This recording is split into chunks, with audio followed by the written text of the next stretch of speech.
Assalamualaikum warahmatullahi wabarakatuh. Pemirsa JTV di studio dan di rumah, kali ini kita akan mendiskusikan Al-Quran dan solidaritas. Hadir 4 narasumber. Sebelum kita lanjutkan, saya persilakan para narasumber untuk mengenalkan diri. Ya, terima kasih. Bismillahirrahmanirrahim. Assalamualaikum warahmatullahi wabarakatuh. Nama saya Aun Rafiq, dosen UIN Maliki Malang. Nama Muhammad Asrori, dosen UIN Maliki Malang. Nama Istiada, Kepala Pusat Studi Gender dan Anak, UIN Maliki Malang. Saya Joko Susanto, dosen BSI UIN Malang. Baik, kita lanjutkan diskusi kita. Pak Doktor, hari ini kita diskusi masalah Al-Quran dan solidaritas. Memang apa ada di Al-Quran terkait dengan solidaritas itu? Ya, terima kasih Pak Rektor. Berbicara tentang solidaritas, perlu pertama kita tahu makna dulu, baru setelah itu bagaimana Quran itu melihatnya. Iya, iya. Pertama, kalau kita lihat solidaritas itu dari berbagai referensi saya baca, itu maknanya adalah kesetiakawanan, kebersamaan. Di sana ada trust atau kepercayaan, ada kebersamaan, ada bahkan ada pembelaan gitu. Itu yang pertama. Yang kedua kaitannya dengan Al-Quran. Dalam Al-Quran itu terminologi atau term yang berkaitan dengan solidaritas atau dalam bahasa Arabnya bermakna tadammun atau takaful, itu tidak ada. Istilah yang khusus seperti itu tidak ada. Yang ada adalah di sana ada istilah-istilah atau spirit yang memberikan makna kepada solidaritas. Misalnya seperti ukhuwah, ada pembelaan terhadap kemiskinan, ada pembelaan kepada orang yang lemah, ada partisipasi untuk membantu yang lain dan lain sebagainya. Itu hanya persoalannya kalau dalam Quran itu uniknya berbeda dengan yang lain. Kalau kita melihat dari worldview Quran, pandangan dunia Al-Quran berkaitan dengan solidaritas itu ada 3 hal paling tidak. Pertama, perlu dilihat bahwasanya Al-Quran mengajarkan apapun kaitannya dengan aktivitas hidup manusia itu pertama harus dikaitkan dengan tauhid. Itu pertama, dasar itu tauhid. Yang kedua, kemanusiaan. Yang ketiga, kemaslahatan. Oleh karena itu, apa lalu hubungannya dengan solidaritas dengan tauhid itu? Hubungannya adalah di sana bisa saya lihat lagi, bisa saya tambahkan ada 3 relasi. Pertama, relasi manusia dengan Tuhannya yaitu Allah. Yang kedua, relasi manusia dengan manusia. Yang ketiga, relasi manusia dengan alam. Nah, kaitannya dengan solidaritas, apa hubungannya dengan tauhid? Maka solidaritas itu seperti yang saya katakan tadi, kaitannya relasinya adalah interaksi antara manusia dengan manusia. Tapi tidak bisa dilepaskan dengan unsur tauhid. Kenapa? Karena tauhid, karena Allah itu sebagai sumbernya. Di sana ada satu orientasi gitu, orientasi hidup, yaitu dasarnya kalau bicara tentang tauhid itu berarti bicara tentang ibadah. Ibadah. Oleh karena itu lainnya perbedaan antara pandangan Quran dalam melihat solidaritas adalah tidak hanya unsur kemanusiaan saja, tapi di sana harus ada dasar ibadah, karena jadi misalnya tolong menolong, membela dan sebagainya itu dasarnya adalah ibadah, gitu ya? Ibadah, gitu. Karena apa? Seluruh Rasul diutus untuk apa? Untuk mengajarkan mereka, umatnya, seluruh manusia itu, khususnya umat Islam, untuk beribadah kepada Allah itu. Terima kasih Pak Dokter. Kami lanjutkan ke Pak Dokter Kiai Asrori. Pak Kiai, bagaimana supaya umat Islam ini bisa membangun solidaritas yang kuat ya. Bahkan bukan hanya sama Muslim tapi dengan seluruh umat manusia. Terima kasih Pak Rektor. Menyambung atau menambah dari apa yang disampaikan oleh Dr. Aun Rafiq, sesungguhnya dalam Al-Quran itu tidak hanya sebatas bicara ketauhidan, kemanusiaan dan kemaslahatan, tapi justru lebih luas dari apa yang kita dengarkan tadi. Misalkan dalam konteks kebudayaan, seni budaya, kemudian perundang-undangan, keadilan itu, kemudian banyak hal-hal yang kaitannya dengan aturan yang dimainkan dalam kehidupan. Kalau saya membaca apa yang disampaikan oleh Pak Rektor tadi, bahwa sesungguhnya Al-Quran itu merupakan konseptual, sementara solidaritas itu merupakan praktis atau produknya. Jadi semua apa yang kita inginkan itu ada dalam Al-Quran, termasuk motivasi untuk menjadikan kita memiliki solidaritas yang tinggi di antara sesama umat manusia, umat Islam maupun umat yang lain, itu adalah tauhid. Jadi kalau Syekh Jalaluddin Abdurrahman As-Suyuti mengatakan dalam sebuah kitab Salalimul Fudhola, itu ada aqidatun syariatun hakikotun. Ada yang mengatakan aqidatun syariatun thoriqotun hakikotun ma'rifatun. Berangkatnya bermula dari akidah, pemahaman akidah yang komprehensif, seperti yang ditawarkan oleh Rahman dalam bukunya The Reconstruction Thought in Islam. Terima kasih Kiai. Para pemirsa JTV yang saya hormati, ternyata dari Al-Quran bahkan hadis mendorong kita untuk membangun solidaritas. Bahkan solidaritas ini dibangun bukan hanya untuk sesama Muslim, tetapi dengan orang lain, sesama umat manusia. Baik, kita teruskan diskusi kita. Kali ini kita akan diskusi dengan Bu Dr. Istiadah. Bu Dr., solidaritas ini dianjurkan oleh Islam. Bahkan banyak ayat Al-Quran meskipun tidak literal solidaritas, tapi menyuruh kita umat Islam ini harus membangun solidaritas. Bagaimana membangun solidaritas di era COVID-19 seperti ini? Apakah memang amat sangat perlu, Pak Bu Dokter? Terima kasih Pak Rektor. Ya, di era COVID-19 ini sangat perlu kita membangun solidaritas. Bukan hanya solidaritas di tingkat lokal, regional, tapi juga internasional. Karena ini wabah yang mengenai seluruh umat manusia. Dikatakan lebih dari 200 negara terkena dampak dari wabah COVID-19 ini. Oleh karena itu solidaritas ini menjadi sangat penting.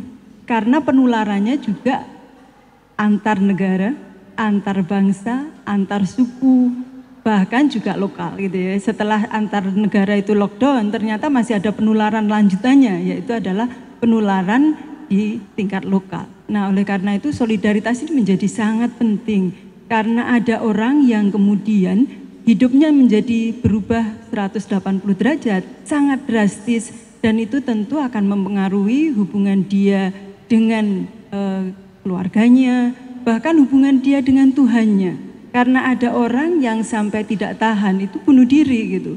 Karena sudah tidak makan 2 hari dan tidak ada orang yang menolong, maka dia sampai bunuh diri. Nah, menurut saya ini adalah sebuah kesalahan yang sangat fatal ketika itu tidak dikenali oleh orang yang lain. Seharusnya sebelum itu terjadi sudah ada antisipasi sehingga tidak ada orang yang sampai desperate ya. Jadi sampai putus asa sehingga dia memberanikan diri bunuh diri. Nah, menurut saya di era yang seperti ini justru solidaritas itu menjadi sangat penting, dan inilah sebenarnya kita sudah memulai ya. Jadi dari tingkat lokal saya kira umat Islam mempunyai rasa solidaritas yang luar biasa karena kita itu sudah diarahkan ya oleh Al-Quran dan hadis bahwa kita harus mempunyai kesetiakawanan sosial. Dan apalagi sekarang ini adalah bulan puasa, ini bulan yang sangat bagus untuk membangun rasa solider terhadap orang lain karena kita merasakan betul betapa tidak enaknya orang kelaparan dan sebagainya. Oleh karena itu, ini seharusnya kita mulai dengan kesadaran bahwa karena kita tidak enak ketika lapar, melihat orang lain yang lapar itu akan muncul rasa empati bahwa kita harus mengeluarkan sebagian harta kita untuk orang lain. Dan di dalam Islam itu sebenarnya sangat manis ya. Manisnya itu ada yang bersifat persuasif sampai kepada koersif. Kalau sodakoh itu bersifat persuasif agar orang lain itu mau berbagi apa yang dia punya, tetapi ada ajaran yang sangat penting yaitu zakat. Nah, zakat ini bersifat koersif, bahwa orang yang mempunyai harta lebih dari nisab maka harus. Kalau tidak mau maka sebenarnya penguasa boleh, gitu kan? Penguasa boleh secara paksa mengambil. Nah, di UIN Malang ini sudah kita praktekkan dengan El-Zawa dan saya pikir itu akan sangat bagus karena dengan demikian kita terbimbing. Semua orang yang berada di UIN secara langsung itu sudah diambil zakatnya. Oleh karena itu insya Allah semua orang di UIN ini hartanya sudah bersih, suci karena sudah diambil itu gitu. Terima kasih Bu Dokter. Kita lanjutkan ke Pak Dokter Joko. Pak Dokter, tadi telah diuraikan oleh Bu Istiadah, ternyata bisa diimplementasikan yang luar biasa oleh umat Islam dengan menggunakan zakat, infak, sedekah dan sebagainya. Dan ini sangat praktis ya.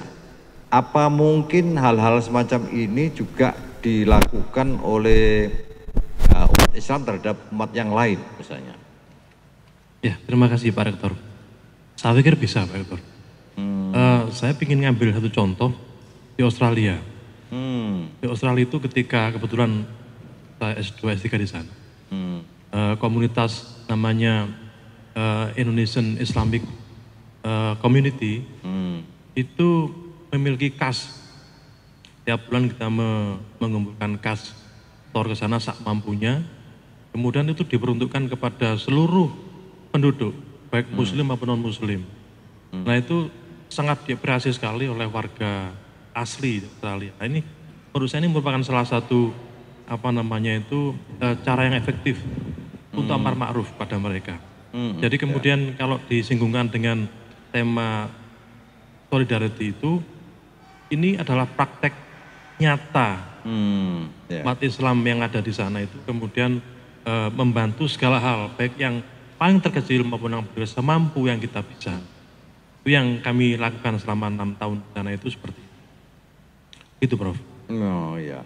Jadi sesungguhnya kita punya potensi yang luar biasa ya untuk membangun solidaritas ini. Betul. Dan umat Islam selalu memberi ya. Betul, Prof.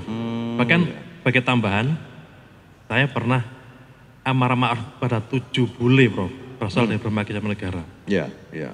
Itu ternyata wujud yang solidarity itu adalah tadi sampaikan Pak Raufik. Jadi kita mau berkorban, Ya. mau mau membantu. Contoh begini, Prof. Misalkan mereka bilang kalau, now I have little money. Really, yes. Kita beri $100, Prof. Tujuan kita amar ma'ruf. Ya senang sekali.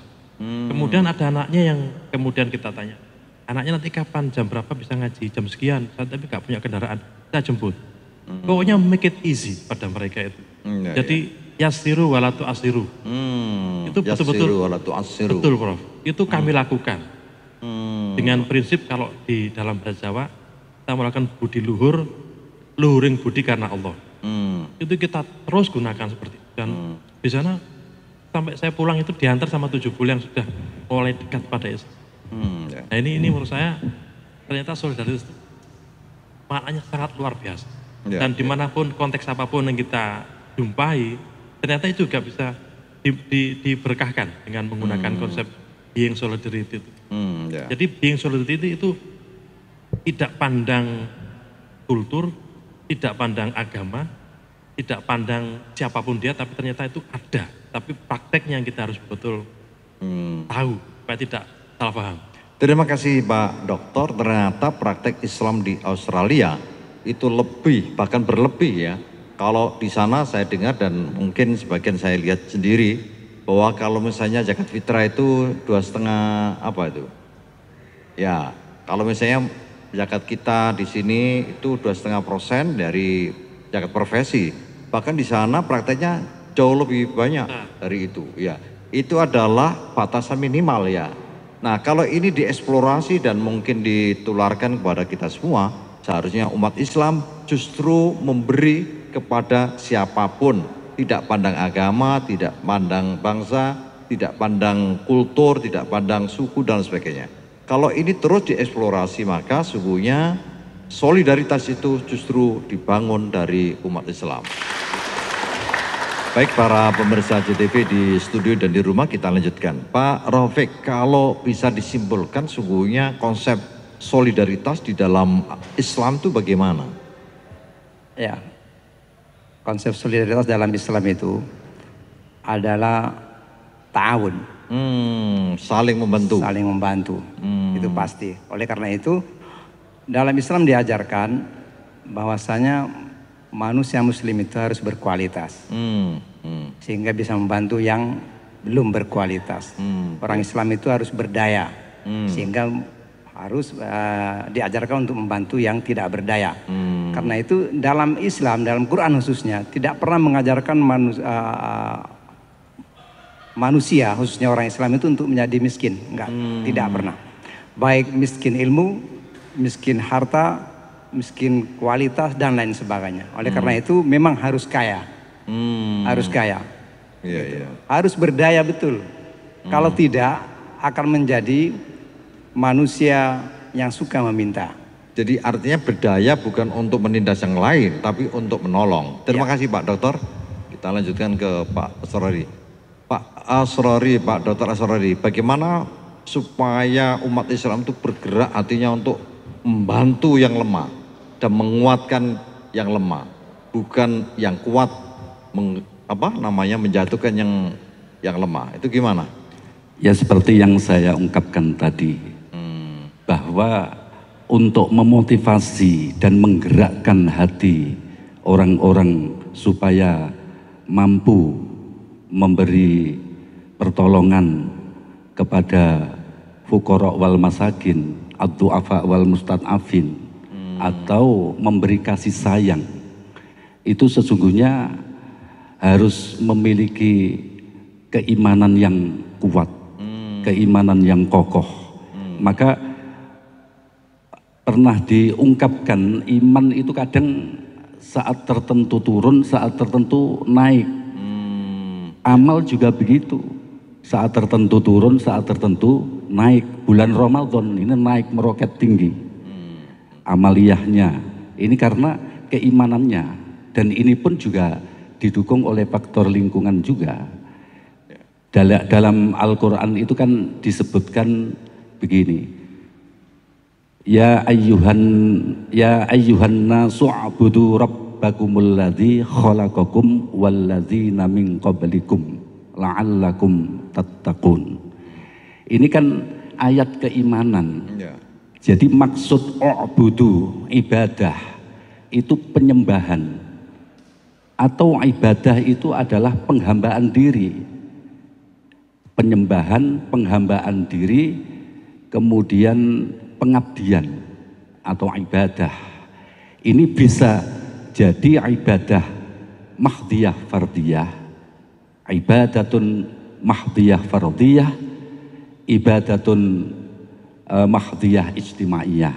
Ada ibadah yang hubungannya dengan dirinya sendiri, ada ibadah yang hubungannya dengan konteks sosial. Dalam konteks sosial inilah muncul namanya solidaritas. Terima kasih Pak Dokter. Kita lanjut ke Bu Istiadah. Bu Istiadah, solidaritas ini dibangun untuk menguatkan, kuat bersama, bukan kuat individu. Ini bagaimana supaya ini bisa mentradisi di umat Islam? terrealisasi di dalam diri masing-masing umat Islam dan tentunya juga akan berefek kepada umat-umat yang lain.